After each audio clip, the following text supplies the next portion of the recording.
What's up, everybody? Brandon here. I'm joined by IGN's own Mitch Dyer. Hey. Mitch.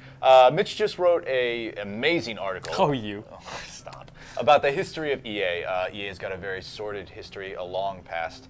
Everyone's familiar with it. You know, the infamous worst company in all of America. All of America. In the whole country. It was in Electronic the entire Arts. country, 2 years in a row. So, Mitch, tell us a little bit about that. Yeah, I mean, EA, so it's no secret EA won the worst company in America. Won in big quotes. Yeah. Because people had a big problem with this company. This was a company that wasn't necessarily listening to fans who wanted different things from it.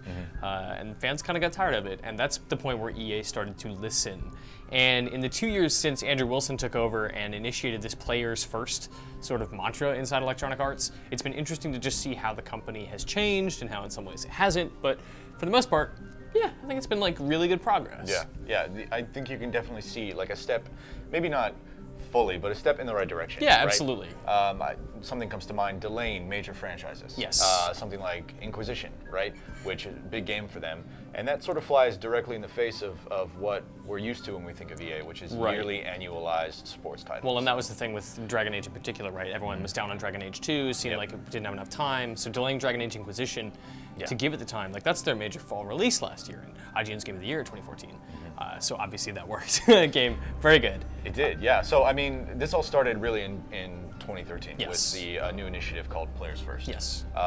Which is very corporate, and it has that corporate It does sense sort to of it. ring of like synergy. Yeah, of course. But Uh, I think there is something genuine to it because, I mean, I talked to a bunch of people at EA, separate from interviews I did with Andrew Wilson, Patrick Soderlund, and Peter Moore, and those people mentioned, totally separate from that, like, yeah, the players first thing comes up a lot in meetings. Really, genuinely it does, and it helps. It does seem like a culture rather than just a tagline, right? Which is great, because that's what EA's needed, is a culture that people can relate to, because that's what it was missing. It was this robotic company. Yeah, and now you've got, I mean, you just went down a couple of the names on the list, right? Sure. But now, like you were saying, you've got Amy Hennig, you've got Yes. Jade Raymond, Yes.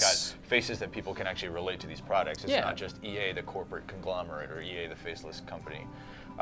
So where do you think we go in the future? Like, where does Electronic Arts take this culture, take this outlook? Yeah, I mean, in the article, we kind of end on Andrew Wilson saying this is not over by any means, right? Like 2 years later, we've learned some stuff, and some stuff is maybe still in flux right now. I mean, you see the Battlefront season pass right now. It's $50. Nobody really knows what's in it. Not terribly players first. But and that's not to say this culture hasn't had its fair share of hiccups in the process, right? Yeah, it's as I said, been a trial by fire. It's not been easy, and there have been bumps. But as EA moves toward this strange digital future, right? Like they talk a lot about platforms like Netflix and Spotify and how those might apply to games.